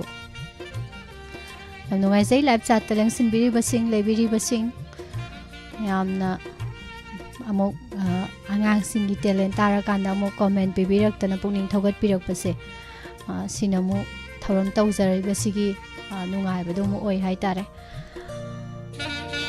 सोमदगी खरा सोमदगी खरा सोमदगी खरा सोमदगी खरा सुमाइना खरा खरा से पुंजिलकांदा अपुनबा मा सागतलागा को थौरमसिंगसे नुंगाइबा मपुंग फाबदो ओहनबिरिनी अदुना मयामबो हना हना थागतचरी सारोबिनना नुंगाइ न हाइबिरे अदुनेबा अंगांगी थौरमसे नुंगाइयेबा इदि अंगांसिंगना तौथोरकपसे इथा थाजदना तौथोरकपसे इसैमक्ता सक्तोरो हेक्ता नुंगाइबनी अदैदि डांस जगोय मक्ता सादोरो हेक्ता येंगिंबने साइगी अहैबा अहल लमना तौ हुजिक जगोय सारोगा हाइदुदि कशु कनामना येंगिंबदो नै नुंगाइबदो फावरोइबा दो अंगांग अमना हेक मांगदगा इसैम थारागा फिरिंग बिटिंग चोंगकपदो ꯌꯥꯝ ꯅꯨꯡꯉꯥꯏꯕꯅꯦꯕ ꯌꯦꯡꯕ ꯑꯗꯩ ꯃꯇꯧꯗꯣ ꯍꯤꯡꯗꯅ ꯏꯁꯩꯗꯣ ꯍꯩꯕꯅꯤꯅ ꯀꯅꯥꯒꯨꯝꯕ ꯑꯃ ꯂꯥꯛꯀꯥꯟꯗꯁꯨ ꯁꯥꯗꯣꯛꯈ꯭ꯔꯣ ꯖꯒꯣꯏꯗꯣ ꯏꯁꯩꯗꯣ ꯁꯛꯇꯣꯛꯈ꯭ꯔꯣ ꯌꯥꯝ ꯍꯩꯕꯅꯤꯒ ꯍꯥꯏꯕꯗꯣ ꯑꯗꯨꯒꯤ ꯀꯨꯝꯍꯩꯗꯨꯁꯨ ꯅꯨꯡꯉꯥꯏꯕꯅꯤ ꯍꯥꯏꯖꯔꯤꯕ ꯑꯗꯨꯅ ꯅꯨꯡꯉꯥꯏ ꯍꯥꯏꯕꯁꯦ ꯍꯥꯏꯍꯟꯅꯤꯡꯕ ꯍꯥꯏꯇꯥꯔꯦ ꯑꯣꯀꯦ ꯂꯣꯏꯁꯤꯜꯂꯁꯤ ꯃꯌꯥꯝ ꯉꯁꯤꯒꯤꯗꯤ ꯑꯗꯨꯒ ꯉꯥꯏꯍꯥꯛꯀꯤ ꯃꯇꯨꯡꯗ ꯑꯃꯨꯛ ꯄꯨꯛꯅꯤꯡꯒꯤ ꯋꯥꯔꯣꯜ ꯊꯧꯔꯝꯗ ꯑꯃꯨꯛ ꯃꯌꯥꯝ ꯄꯨꯟꯅ ꯁꯔꯨꯛ ꯌꯥꯃꯤꯟꯅꯔꯁꯤ ꯊꯣꯛꯆꯣꯝ ꯁꯔꯖꯨ ꯃꯦꯗꯥꯝ ꯇꯔꯥꯝ ꯅꯧꯁꯔꯤ ꯐꯦꯁꯕꯨꯛ ꯂꯥꯏꯚꯇ ꯕꯝꯕꯣꯏ ꯂꯨꯋꯥꯡ ꯑꯉꯥꯡꯒꯤ ꯊꯧꯔꯝ ꯍꯥꯏꯕꯤꯔꯛꯏ ꯑꯗꯨꯒ ꯀꯩꯁꯥꯝ ꯂꯟꯆꯦꯟꯕꯤ ꯏꯃꯥꯟꯅꯕꯤ ꯀꯩꯅꯣ ꯇꯧꯔꯦ ꯏꯔꯣꯝꯕ ꯆꯥꯔꯦ ꯁꯥ ꯑꯦꯕꯤ ꯆꯟꯗ꯭ꯔ ꯃꯩꯇꯩ ꯊꯥꯒꯠꯆꯔꯤ ꯃꯌꯥꯝꯁꯨ ꯊꯧꯔꯝꯁꯤꯕꯨ ꯉꯥꯏꯍꯥꯛꯇꯪ ꯑꯣꯏꯔꯁꯨ ꯇꯥꯕꯤꯕ ꯁꯔꯨꯛ ꯌꯥꯕꯤꯕ ꯋꯥꯍꯣꯡ ꯔꯦꯗꯤꯑꯣꯕꯨ ꯁꯞꯄꯣꯔꯠ ꯇꯧꯕꯤꯕ ꯌꯥꯝ ꯅꯨꯡꯉꯥꯏꯖꯩ ꯂꯣꯏꯁꯤꯟꯖꯒꯦ ꯉꯁꯤꯒꯤꯗꯃꯛꯇꯗꯤ ꯑꯉꯥꯡꯒꯤ ꯊꯧꯔꯝ ꯄꯨꯡ 3 ꯇꯥꯔꯛꯄ ꯑꯃꯨꯛ ꯉꯥꯏꯖꯔꯝꯒꯦ ꯃꯌꯥꯝ ꯊꯦꯡꯅꯁꯤ ꯎꯅꯁꯤ ꯂꯣꯏꯅꯅ ꯅꯣꯡꯃꯥꯏꯖꯤꯡ ꯅꯨꯃꯤꯠꯀꯤ ꯁ꯭ꯄꯦꯁꯤꯌꯦꯜ ꯑꯣꯏꯕ ꯄ꯭ꯔꯣꯒ꯭ꯔꯥꯝꯅꯦ ꯑꯍꯜꯂꯣꯟꯒꯤ ꯊꯧꯔꯝ ꯑꯉꯥꯡꯂꯣꯟꯒꯤ ꯊꯧꯔꯝ ꯍꯥꯏꯁꯦ ꯍꯞꯇꯥ ꯑꯃꯗ ꯑꯃꯨꯛꯇꯪꯈꯛ ꯊꯝꯕꯀꯣ ꯑꯗꯨꯅ ꯃꯌꯥꯝ ꯏꯃꯥ ꯆꯍꯤ 60ꯒꯤ ꯃꯊꯛꯇ ꯂꯩꯕꯤꯔꯤꯕꯁꯤꯡ 60 ꯁꯨꯕꯤꯔꯕꯁꯤꯡꯅ ꯊꯧꯔꯝꯁꯤꯗ ꯁꯔꯨꯛ ꯌꯥꯕꯤꯌꯨ ꯏꯀꯥꯏꯕ ꯍꯪꯒꯣꯏꯕ ꯋꯥ ꯉꯥꯡꯊꯣꯛꯄ ꯉꯝꯗꯕ ꯄꯨꯝꯅꯃꯛ ꯊꯥꯗꯣꯛꯄꯤꯌꯨ ꯊꯦꯡꯅꯔꯒ ꯎꯅꯔꯒ ꯈꯪꯅꯔꯒ ꯈꯨꯗꯤꯡꯃꯛ ꯉꯝꯃꯛꯄ ꯉꯥꯛꯇꯅꯤ ꯍꯥꯏꯕ ꯋꯥꯐꯝꯁꯦ ꯊꯝꯖꯔꯝꯕꯒ ꯂꯣꯏꯅꯅ ꯃꯌꯥꯝ ꯄꯨꯝꯅꯃꯛꯇꯒꯤ ꯊꯧꯔꯝ ꯂꯣꯏꯁꯤꯟꯖꯕꯒꯤ ꯑꯌꯥꯕꯗꯨ ꯂꯧꯖꯔꯤ ꯄꯨꯁꯄꯔꯥꯅꯤ ꯂꯥꯏꯁ꯭ꯔꯝꯅ ꯑꯃꯨꯛꯀ ꯍꯟꯅ ꯈꯨꯔꯨꯝꯖꯔꯤ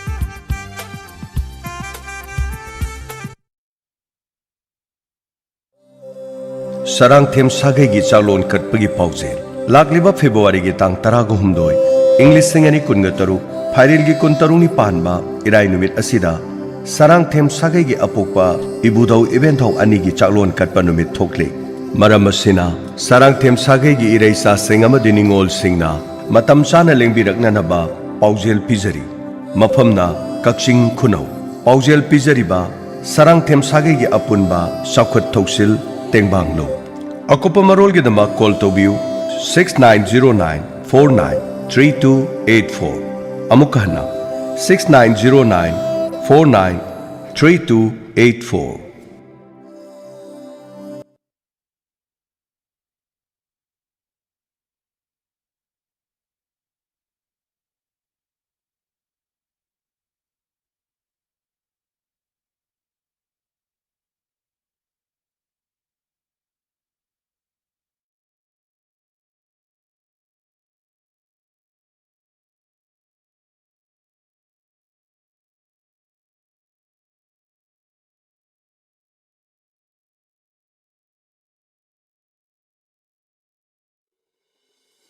Adom na tabiribase 90.0 Wahong Radio Manipur Ahanba magtada James Hagruzamna Taram Nokchari Thauramasi Aikoi Pumnamak Mikap Thokpa Yaba Adugumba Thauram Amakhakni Adongi Damakta Akanana Pujaraglibani Adom Soidana Tabiyo Adongi Puning Loksing Wenanaba Mikap Thokna Nabagidama Akanana ISEA gi Makhada Electronics Amadi Information Ministry of Government India gi Makhada Pujarpa Thauram Adongi Kutna click amakak number matamda Malayam da lady ba mafam kaya da ikoi amaga connectivity lehele information kaya khanghali khangda udaba kaya uhan bangam adubu call amakak nasu adom na tanjarak pa chahi chupa thamlaki ba senpam punamak aremada mangki ba suyai ngasigi episode asida bujaragli ba wafamdi yamna kanna hojik chanaragli ba khudong thiba kaya thokli ba thodok amagi matangdani aikoi punamak 16 minena bagidamak Pujaragli ba thorom asida ngasigi yamna maru oiba episode asi digital arrest haribasi online fraud makhalaman masana masabu police officer ni cyber crime gi officer ni natraga government ki agency amani haiduna phone call video call natraga messaging gi app sijanaduna adom da paw soidana phorkani masigi makha tarakpada adom gi ming tonganba chawba criminal amaga chenei haiduna adom da Hazabaga loinana yamna mana seasonarkan. Samna harabada money laundering. Nasaga sanadaba SIM card pai habina chingba. ꯑꯗꯣꯝꯅ ꯁꯤꯖꯤꯟꯅꯔꯤꯕ ꯁꯤꯝ ꯀꯥꯔꯗꯇꯨ ꯑꯇꯣꯞꯄ case ꯑꯃꯗ ꯆꯦꯟꯅꯩ ꯍꯥꯏꯕꯅꯆꯤꯡꯕ ꯇꯣꯉꯥꯟ ꯇꯣꯉꯥꯟꯕ ꯁꯦꯟꯐꯝ ꯀꯌꯥ ꯂꯧꯊꯣꯛ ꯂꯧꯁꯤꯟ ꯇꯧꯏ ꯍꯥꯏꯕ ꯆꯥꯅꯗꯕ ꯋꯥꯐꯝꯁꯤꯡꯗ ꯑꯗꯣꯝꯗ ꯑꯀꯤ ꯑꯈꯪ ꯄꯤꯔꯛꯀꯅꯤ꯫ ꯍꯥꯏꯔꯤꯕ ꯋꯥꯐꯝꯁꯤꯗ ꯑꯗꯣꯝꯅ ꯌꯥꯅꯤꯡꯗꯕ ꯎꯠꯂꯨꯔꯕꯁꯨ ꯃꯈꯣꯏꯗ ꯀꯣꯑꯣꯄꯔꯦꯁꯟ ꯄꯤꯗ꯭ꯔꯕꯗꯤ ꯑꯗꯣꯝꯕꯨ ꯑꯊꯨꯕ ꯃꯇꯝꯗ ꯐꯥꯕ ꯄꯨꯟꯕꯒꯤ ꯊꯕꯛ ꯇꯧꯔꯛꯀꯅꯤ ꯍꯥꯏꯗꯨꯅ ꯀꯤꯍꯜꯂꯛꯄꯒꯤ ꯊꯕꯛ ꯆꯠꯊꯔꯛꯀꯅꯤ꯫ ꯃꯁꯤꯕꯨꯅꯤ ꯗꯤꯖꯤꯇꯦꯜ ꯑꯦꯔꯦꯁ꯫ ꯁꯝꯅ ꯍꯥꯏꯔꯕꯗ ꯑꯗꯣꯝꯒꯤ ꯋꯥꯆꯞꯇ ꯀꯣꯜ ꯑꯃꯈꯛ ꯂꯥꯛꯑꯦ ꯍꯥꯏꯅ ꯈꯜꯂꯁꯤ꯫ ꯀꯣꯜ ꯂꯥꯛꯂꯤꯕꯗꯨ ꯃꯁꯥꯅ ꯃꯁꯥꯕꯨ ꯄꯨꯂꯤꯁ ꯑꯣꯐꯤꯁꯔꯅꯤ ꯍꯥꯏꯗꯨꯅ ꯍꯥꯏꯖꯔꯛꯀꯅꯤ꯫ ꯃꯍꯥꯛꯅ ꯃꯈꯥ ꯇꯥꯕꯗ ꯑꯗꯣꯝꯒ ꯑꯙꯥꯔ ꯂꯤꯡꯛ ꯑꯣꯏꯔꯤꯕ ꯁꯤꯝ ꯑꯃꯒ ꯑꯔꯥꯟꯕ ꯊꯕꯛꯇ ꯁꯤꯖꯤꯟꯅꯔꯦ ꯍꯥꯏꯗꯨꯅ ꯁꯣꯏꯗꯅ ꯍꯥꯏꯔꯛꯀꯅꯤ꯫ ꯋꯥꯐꯝ ꯑꯁꯤꯒꯤ ꯃꯇꯨꯡꯗ ꯉꯥꯏꯍꯥꯛ ꯂꯩꯔꯒ ꯑꯗꯣꯝꯒꯤ ꯋꯥꯆꯞꯇ ꯚꯤꯗꯤꯑꯣ ꯀꯣꯜ ꯑꯣꯏꯅ ꯃꯍꯥꯛꯅ ꯁꯣꯏꯗꯅ ꯇꯧꯔꯛꯀꯅꯤ꯫ ꯃꯍꯥꯛ ꯃꯁꯥ ꯄꯨꯂꯤꯁ ꯑꯣꯐꯤꯁꯔ ꯑꯃꯅꯤ ꯍꯥꯏꯕꯁꯤ ꯌꯥꯅꯅꯕꯒꯤꯗꯃꯛ ID ꯆꯤꯡꯕ ꯆꯞ ꯆꯥꯕ ꯄꯨꯂꯤꯁ ꯑꯣꯐꯤꯁꯔ ꯑꯃ ꯃꯥꯟꯅꯅꯕꯒꯤꯗꯃꯛ ꯁꯣꯏꯗꯅ ꯑꯗꯣꯝꯗ ꯃꯁꯥꯅ ꯃꯁꯥꯕꯨ ꯁꯛ ꯇꯥꯛꯆꯔꯛꯀꯅꯤ꯫ ꯃꯗꯨꯒ ꯂꯣꯏꯅꯅ ꯅꯍꯥꯛ ꯗꯤꯖꯤꯇꯦꯜ ꯑꯦꯔꯦꯁ ꯇꯧꯔꯦ ꯍꯥꯏꯗꯨꯅ ꯍꯥꯏꯔꯛꯀꯅꯤ꯫ ꯈꯪꯗꯕꯁꯤꯡꯅ ꯑꯀꯤꯕ ꯐꯥꯎꯕꯗꯒꯤ ꯃꯍꯥꯛꯀꯤ ꯄꯥꯟ ꯅꯝꯕꯔ, ꯕꯦꯡꯛ ꯑꯦꯀꯥꯎꯟꯠ ꯅꯝꯕꯔ, ꯃꯁꯤꯗ ꯅꯠꯇꯅ ꯃꯁꯥꯒꯤ ꯑꯣꯏꯕ ꯑꯔꯣꯟ ꯑꯊꯨꯞ ꯗꯤꯇꯦꯜꯁꯤꯡ ꯑꯗꯨ ꯍꯥꯏꯔꯤꯕ ꯄꯨꯂꯤꯁ ꯑꯣꯐꯤꯁꯔꯗꯨꯗ ꯍꯥꯏꯗꯣꯛꯈꯤꯕ ꯇꯥꯔꯕꯗꯤ ꯃꯈꯣꯏꯒꯤ ꯂꯥꯡꯗ ꯑꯗꯨꯃꯛ ꯊꯨꯔꯒꯅꯤ꯫ ꯃꯁꯤꯒꯤ ꯃꯇꯨꯡꯗꯒꯤ ꯑꯗꯣꯝꯒꯤ ꯕꯦꯡꯛ ꯑꯦꯀꯥꯎꯟꯠꯗꯒꯤ ꯃꯁꯤꯡ ꯌꯥꯝꯂꯕ ꯁꯦꯟꯐꯝꯁꯤꯡ ꯊꯛ ꯇꯧꯔꯤꯕ ꯃꯤꯑꯣꯏꯁꯤꯡ ꯑꯗꯨꯅ ꯂꯧꯊꯣꯛꯈꯤꯒꯅꯤ꯫ ꯃꯇꯝ ꯑꯗꯨꯗ ꯑꯗꯣꯝ ꯈꯪꯂꯛꯀꯅꯤ ꯍꯥꯏꯔꯤꯕꯁꯤꯡ ꯑꯗꯨ ꯐ꯭ꯔꯣꯗ ꯑꯃꯅꯤ ꯍꯥꯏꯕꯁꯤ꯫ ꯃꯈꯣꯏꯒꯤ ꯃꯑꯣꯡ ꯃꯇꯧ ꯑꯗꯨꯅ ꯀꯤꯍꯟ ꯈꯪꯍꯟꯕ ꯑꯗꯨꯅ ꯑꯩꯈꯣꯏꯅ ꯑꯆꯨꯝꯕ ꯋꯥꯈꯜ ꯑꯃ ꯈꯟꯅꯅꯕꯒꯤ ꯃꯇꯝ ꯇꯥꯟꯖꯥ ꯑꯗꯨ ꯑꯩꯈꯣꯏ ꯏꯁꯥꯗ ꯐꯪꯗꯕ ꯌꯥꯏ꯫ ꯍꯥꯏꯔꯤꯕꯁꯤꯡ ꯑꯁꯤ ꯑꯩꯈꯣꯏꯅ ꯋꯥꯈꯜ ꯇꯥꯔꯛꯄ ꯃꯇꯝꯗꯗꯤ ꯄꯨꯝꯅꯃꯛ ꯃꯥꯡꯂꯕ ꯃꯇꯝ ꯑꯗꯨꯗ ꯑꯩꯈꯣꯏ ꯈꯪꯂꯛꯀꯅꯤ ꯃꯗꯨ ꯐ꯭ꯔꯣꯗ ꯑꯃꯅꯤ ꯍꯥꯏꯅ꯫ ꯃꯈꯣꯏꯒꯨꯝꯕꯁꯤꯅ ꯀꯅꯥꯁꯨ ꯈꯪꯖꯗ꯭ꯔꯕ ꯃꯤꯑꯣꯏ ꯀꯌꯥ ꯃꯈꯣꯏꯒꯤ ꯂꯥꯡꯗ ꯏꯔꯥꯏ ꯂꯥꯏꯅ ꯑꯗꯨꯃꯛ ꯊꯨꯍꯟꯕ ꯉꯝꯃꯤ꯫ ꯃꯁꯤꯒꯤꯗꯃꯛ ꯃꯈꯣꯏ ꯑꯈꯟꯅꯅ ꯇ꯭ꯔꯦꯟ ꯇꯧꯔꯒ ꯃꯤꯑꯣꯏ ꯀꯌꯥꯕꯨ ꯀꯤꯍꯟ ꯈꯪꯍꯟꯗꯨꯅ ꯃꯈꯣꯏꯒꯤ ꯂꯥꯡꯗ ꯊꯨꯍꯟꯅꯅꯕꯒꯤꯗꯃꯛ ꯃꯈꯣꯏꯒꯤ ꯋꯥꯍꯩ ꯋꯥꯇꯥ, ꯃꯈꯣꯏꯒꯤ ꯃꯑꯣꯡ ꯃꯇꯧ ꯑꯗꯨꯅ ꯏꯔꯥꯏ ꯂꯥꯏꯅ ꯆꯝꯅ ꯂꯩꯖꯕ ꯃꯤꯑꯣꯏ ꯀꯌꯥꯗꯤ ꯃꯈꯣꯏꯒꯤ ꯂꯥꯡꯗ ꯊꯨꯍꯟꯕ ꯉꯝꯃꯤ꯫ ꯂꯥꯏꯔꯤꯛ ꯂꯥꯏꯁꯨ ꯍꯩꯔꯕ ꯃꯤꯑꯣꯏ ꯀꯌꯥꯁꯨ ꯍꯥꯏꯔꯤꯕ ꯂꯥꯡ ꯑꯁꯤꯗ ꯊꯨꯗꯕ ꯅꯠꯇꯦ꯫ ꯑꯃꯨꯛꯈꯛꯇꯪ ꯃꯈꯣꯏꯒꯤ ꯂꯥꯡꯗ ꯊꯨꯔꯔꯕꯁꯨ ꯑꯩꯈꯣꯏꯅ ꯇꯨꯡ ꯀꯣꯏꯅ ꯋꯥꯒꯗꯧꯔꯤꯕꯗꯤ ꯑꯩꯈꯣꯏꯒꯤ ꯏꯟꯐꯣꯔꯃꯦꯁꯟ ꯄꯨꯝꯅꯃꯛ ꯃꯈꯣꯏꯗ ꯄꯤꯊꯣꯛꯈꯤꯕ ꯑꯃꯗꯤ ꯃꯈꯣꯏꯅ ꯈꯪꯈꯤꯕ ꯑꯗꯨ ꯃꯗꯨꯅ ꯍꯦꯟꯅ ꯈꯨꯗꯣꯡ ꯊꯤꯅꯤꯡꯉꯥꯏꯁꯨ ꯑꯗꯨꯃꯛ ꯑꯣꯏꯗꯕ ꯅꯠꯇꯦ꯫ ꯑꯗꯣꯝ ꯈꯪꯖꯤꯟꯕꯤꯌꯨ, ꯚꯥꯔꯠ ꯁꯔꯀꯥꯔꯒꯤ ꯃꯈꯥꯗ ꯊꯕꯛ ꯇꯧꯔꯤꯕ ꯁꯦꯀ꯭ꯌꯨꯔꯤꯇꯤꯒꯤ ꯃꯤꯑꯣꯏ ꯑꯃꯠꯇꯅ ꯑꯗꯣꯝꯗ ꯀꯩꯗꯧꯅꯨꯡꯗ ꯋꯥꯆꯞ ꯅꯠꯇ꯭ꯔꯒ ꯚꯤꯗꯤꯑꯣ ꯀꯣꯜꯗ ꯁꯦꯜ ꯈꯛ ꯅꯤꯔꯛꯂꯣꯏ꯫ ꯀꯔꯤꯒꯨꯝꯕ ꯅꯤꯔꯛꯄ ꯇꯥꯔꯕꯗꯤ ꯑꯗꯣꯝ ꯑꯗꯨꯃꯛ ꯈꯪꯖꯤꯟꯕꯤꯕ ꯌꯥꯔꯦ ꯃꯗꯨ ꯐ꯭ꯔꯣꯗꯅꯤ ꯍꯥꯏꯅ꯫ ꯃꯁꯤꯗ ꯅꯠꯇꯅ ꯑꯗꯣꯝꯅ ꯀꯔꯤꯒꯨꯝꯕ ꯂꯥꯜꯂꯝꯕ ꯇꯥꯔꯕꯁꯨ ꯗꯤꯖꯤꯇꯦꯜꯒꯤ ꯄ꯭ꯂꯦꯠꯐꯣꯔꯝ ꯑꯃꯗ ꯑꯗꯣꯝꯕꯨ ꯐꯥꯕ ꯄꯨꯟꯕꯒꯤ ꯋꯥꯐꯝ ꯄꯨꯂꯤꯁ ꯑꯃꯠꯇꯅ, ꯁꯦꯀ꯭ꯌꯨꯔꯤꯇꯤ ꯑꯃꯠꯇꯅ ꯑꯗꯣꯝꯗ ꯍꯥꯏꯕ ꯌꯥꯕꯒꯤ ꯅꯤꯌꯣꯝ ꯂꯩꯇꯦ꯫ ꯗꯤꯖꯤꯇꯦꯜ ꯑꯦꯔꯦꯁ ꯑꯁꯤ ꯑꯗꯣꯝꯒꯤ ꯄꯩꯁꯥ ꯑꯗꯨ ꯐ꯭ꯔꯣꯗ ꯇꯧꯔꯒ ꯂꯧꯊꯣꯛꯈꯤꯕꯇ ꯅꯠꯇꯦ, ꯑꯗꯣꯝꯒꯤ ꯄꯨꯟꯁꯤꯕꯨ ꯅꯥꯏꯇꯣꯝ ꯇꯥꯍꯟꯅꯅꯕ, ꯑꯗꯣꯝꯕꯨ ꯋꯥꯈꯜ ꯂꯩꯅꯥ ꯅꯥꯍꯟꯅꯅꯕꯒꯤ ꯑꯆꯧꯕ ꯃꯔꯝ ꯑꯃꯁꯨ ꯑꯣꯏꯔꯛꯀꯗꯧꯔꯤꯕꯅꯤ꯫ ꯃꯁꯤꯅ ꯑꯗꯣꯝꯕు ꯅꯝꯗꯨꯅ ꯅꯥꯏꯇꯣꯝ ꯇꯥꯍꯟꯗꯨꯅ ꯊꯝꯕ ꯉꯝꯒꯗꯧꯔꯤꯕꯅꯤ꯫ ꯃꯈꯣꯏꯅ ꯑꯗꯣꯝꯗ ꯋꯥꯐꯝ ꯑꯁꯤ ꯀꯅꯥꯒꯨꯝꯕ ꯃꯤꯑꯣꯏ ꯑꯃꯠꯇꯗ ꯍꯥꯏꯗꯣꯛꯀꯅꯨ, ꯍꯥꯏꯗꯣꯛꯂꯕꯗꯤ ꯑꯗꯣꯝ ꯍꯦꯟꯅ ꯈꯨꯗꯣꯡ ꯊꯤꯒꯅꯤ ꯍꯥꯏꯅ ꯑꯗꯣꯝꯗ ꯀꯤꯍꯟ ꯈꯪꯍꯟꯗꯨꯅ ꯁꯣꯏꯗꯅ ꯍꯥꯏꯔꯛꯀꯅꯤ꯫ ꯃꯁꯤꯅ ꯑꯗꯣꯝꯒꯤ ꯏꯃꯨꯡ ꯃꯅꯨꯡꯗ ꯂꯩꯔꯤꯕ ꯃꯤ ꯐꯥꯎꯕꯗ ꯈꯪꯍꯟꯗꯅꯕꯒꯤ ꯋꯥꯐꯝ ꯃꯈꯣꯏꯅ ꯍꯥꯏꯔꯛꯀꯅꯤ꯫ ꯈꯪꯍꯜꯂꯕ, ꯁꯟꯗꯣꯛꯂꯕ ꯃꯤꯄꯨꯝ ꯈꯨꯗꯤꯡꯃꯛꯇ ꯃꯊꯪ ꯈꯪꯂꯛꯂꯕꯗꯤ ꯑꯇꯣꯞꯄ ꯑꯦꯖꯦꯟꯁꯤ ꯀꯌꯥꯅꯁꯨ ꯅꯪꯒꯤ ꯅꯊꯛꯇ ꯑꯃꯨꯛ ꯍꯟꯅ ꯏꯟꯀ꯭ꯋꯥꯏꯔꯤ ꯇꯧꯔꯛꯇꯨꯅ ꯅꯉꯣꯟꯗ ꯍꯦꯟꯅ ꯑꯋꯥꯕ ꯄꯤꯔꯛꯀꯅꯤ ꯍꯥꯏꯕ ꯋꯥꯐꯝ ꯍꯦꯟꯅ ꯀꯤꯍꯟ ꯈꯪꯍꯟꯗꯨꯅ ꯑꯗꯣꯝꯕꯨ ꯅꯝꯊꯥꯛ ꯇꯧꯕ ꯌꯥꯕ ꯋꯥꯐꯝ ꯀꯌꯥ ꯍꯥꯏꯔꯛꯀꯅꯤ꯫ ꯃꯃꯥꯡꯗ ꯍꯧꯖꯤꯛꯈꯛꯇ ꯄꯟꯖꯈꯤꯕ ꯋꯥꯐꯝꯗꯨꯅꯤ, ꯀꯅꯥꯒꯨꯝꯕ ꯑꯃꯅ ꯑꯔꯥꯟꯕ ꯇꯧꯔꯕꯁꯨ ꯗꯤꯖꯤꯇꯦꯜꯒꯤ ꯄ꯭ꯂꯦꯠꯐꯣꯔꯝ ꯑꯃꯗ ꯐꯥꯒꯅꯤ ꯍꯥꯏꯕꯁꯤ ꯂꯣꯅ ꯌꯥꯕ ꯅꯠꯇꯦ꯫ ꯗꯤꯖꯤꯇꯦꯜꯒꯤ ꯄ꯭ꯂꯦꯠꯐꯣꯔꯝ ꯑꯃꯗ ꯑꯗꯣꯝ ꯐꯥꯒꯗꯧꯔꯦ ꯅꯠꯇ꯭ꯔꯒ ꯑꯗꯣꯝ ꯐꯥꯒꯅꯤ ꯍꯥꯏꯗꯨꯅ ꯄꯨꯂꯤꯁ ꯅꯠꯇ꯭ꯔꯒ ꯃꯔꯤ ꯂꯩꯅꯕ ꯑꯦꯖꯦꯟꯁꯤ ꯑꯃꯠꯇꯅ ꯑꯗꯣꯝꯗ ꯀꯤꯍꯜꯂꯛꯄ ꯑꯁꯤ ꯂꯣꯅ ꯌꯥꯗꯕ ꯃꯔꯝ ꯑꯃꯅꯤ ꯍꯥꯏꯕꯁꯤ ꯈꯛ ꯀꯥꯎꯕꯤꯔꯣꯏꯗꯕꯅꯤ꯫ ꯀꯔꯤꯒꯨꯝꯕ ꯇꯧꯔꯛꯂꯕꯗꯤ ꯑꯗꯣꯝ ꯆꯦꯛꯁꯤꯟꯕꯤꯕ ꯌꯥꯔꯦ ꯃꯗꯨꯗꯤ ꯑꯗꯣꯝ ꯃꯈꯣꯏꯒꯤ ꯂꯥꯡꯗ ꯊꯨꯒꯗꯧꯔꯕ ꯃꯤ ꯑꯃ ꯑꯣꯏꯔꯦ ꯍꯥꯏꯕ ꯑꯁꯤ꯫ ꯑꯗꯨ ꯑꯣꯏꯕ ꯇꯥꯔꯕꯗꯤ ꯑꯁꯤꯒꯨꯝꯕ ꯊꯧꯗꯣꯛꯁꯤ ꯑꯗꯣꯝꯗ ꯊꯣꯛꯂꯕꯗꯤ ꯑꯗꯣꯝꯅ ꯂꯥꯡ ꯑꯁꯤꯗꯒꯤ ꯊꯨꯗꯅꯕ ꯀꯔꯤ ꯇꯧꯕ ꯇꯥꯏ? ꯑꯗꯣꯝ ꯑꯁꯤꯒꯨꯝꯕ ꯑꯁꯤꯗ ꯄꯪꯊꯗꯅꯕꯒꯤꯗꯃꯛ ꯑꯗꯣꯝꯒꯤ ꯀꯔꯝꯕ ꯈꯣꯡꯊꯥꯡ ꯂꯧꯈꯠꯀꯗꯒꯦ ꯍꯥꯏꯕꯁꯤ ꯑꯗꯣꯝ ꯀꯤꯅꯤꯡꯉꯥꯏ ꯑꯣꯏꯗꯦ, ꯄꯥꯈꯠꯄꯤꯒꯅꯨ꯫ ꯑꯗꯣꯝ ꯗꯤꯖꯤꯇꯦꯜ ꯑꯦꯔꯦꯁ ꯑꯁꯤꯗꯒꯤ ꯀꯟꯅꯅꯕꯒꯤꯗꯃꯛ ꯂꯝꯕꯤ ꯀꯌꯥ ꯃꯔꯨꯝ ꯂꯩ꯫ ꯑꯍꯥꯟꯕꯗ ꯑꯗꯣꯝ ꯄꯨꯛꯅꯤꯡ ꯋꯥꯈꯜ ꯐꯥꯊꯕꯤꯌꯨ, ꯇꯞꯊꯕꯤꯌꯨ ꯑꯃꯗꯤ ꯊꯣꯛꯂꯤꯕ ꯊꯧꯗꯣꯛ ꯑꯁꯤꯒꯤ ꯃꯇꯥꯡꯗ ꯑꯗꯣꯝ ꯅꯩꯅꯕꯤꯒꯗꯕꯅꯤ꯫ ꯃꯁꯤꯒꯤ ꯃꯇꯨꯡꯗ ꯁꯛꯈꯪꯗꯕ ꯃꯤꯑꯣꯏ ꯑꯃꯗ ꯑꯗꯣꯝꯒꯤ ꯑꯙꯥꯔ, ꯄꯦꯟ ꯀꯥꯔꯗ, ꯕꯦꯡꯛꯀꯤ ꯗꯤꯇꯦꯜꯁꯅꯆꯤꯡꯕ ꯄꯨꯝꯅꯃꯛꯁꯤꯡ ꯑꯁꯤ ꯑꯃꯠꯇ ꯄꯤꯊꯣꯛꯂꯣꯏꯗꯕꯅꯤ꯫ ꯃꯔꯨꯑꯣꯏꯅ ꯐꯣꯟ ꯀꯣꯜ ꯅꯠꯇ꯭ꯔꯒ ꯃꯦꯁꯦꯟꯖꯔꯒꯤ ꯈꯨꯠꯊꯥꯡꯗ ꯍꯪꯂꯛꯄꯁꯤꯡꯗ ꯄꯤꯕꯤꯔꯣꯏꯗꯕꯅꯤ꯫ ꯑꯀꯨꯞꯄ ꯃꯔꯣꯜ ꯍꯦꯟꯅ ꯈꯪꯕꯤꯅꯤꯡꯂꯕꯗꯤ ꯑꯗꯣꯝꯅ ꯃꯔꯤ ꯂꯩꯅꯕꯁꯤꯡꯗ ꯍꯦꯜꯞ ꯂꯥꯏꯟ ꯅꯝꯕꯔꯗ ꯀꯣꯜ ꯇꯧꯕꯤꯕꯁꯨ ꯌꯥꯏ꯫ ꯑꯗꯣꯝꯗ ꯀꯤꯍꯟ ꯈꯪꯍꯜꯂꯛꯂꯤꯕ ꯚꯤꯗꯤꯑꯣ ꯀꯣꯜ ꯅꯠꯇ꯭ꯔꯒ messenger natraga phone call sing adu adomna block toksinduna report toksinbigadaban adom adongi imung manungda leiriba ahal loiraba sing amadi asigumba information sing asi khangba wachaba singda adom adong imungda leiriba miyoi sing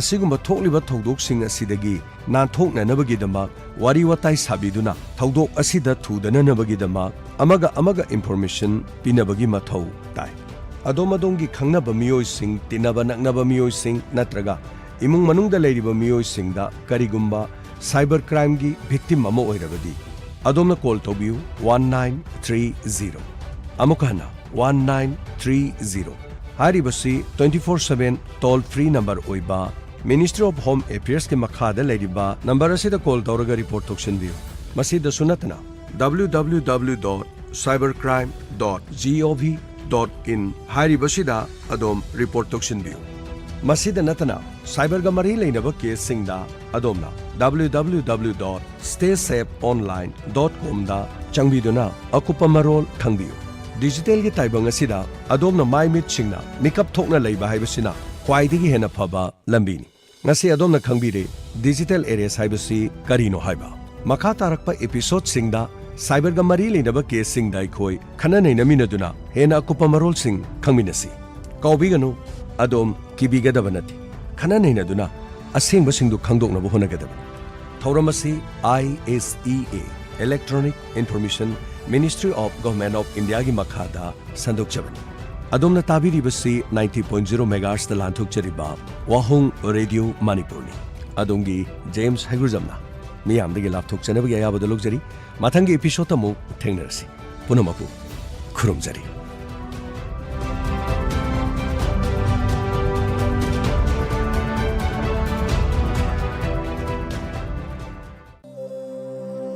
adom khangbibra vikas fediana ekhogi punchida kanaraba kayamarum piri adom su khangbirangani khangdragana khangjin bihor portal sida adom amuktang sangbiduna adom pabiu amadi nainabiu loinana share tobiu Ministry of Electronics and IT Government of India haribasigi makhada leiriba tongan ba bharat ki language kayada bharat ki nagarik kayada kanaba piri kharadang pallabada technology sigi scheme sing digital empowerment electronic manufacturing cyber security loinana data protection technology and R&D digital inclusion masi khakta natana education health agriculture welfare scheme energy loinana e-governance hairiba sing asigi maramda adomna vikas pedia da phangliba khudong saba sing asi lobiu masigi matung da adomna phangliba knowledge sing adu miyam punama khangnana bagidama share to biduna mi pung khudimakta khanghan basu yagani amuktang site asida changbiu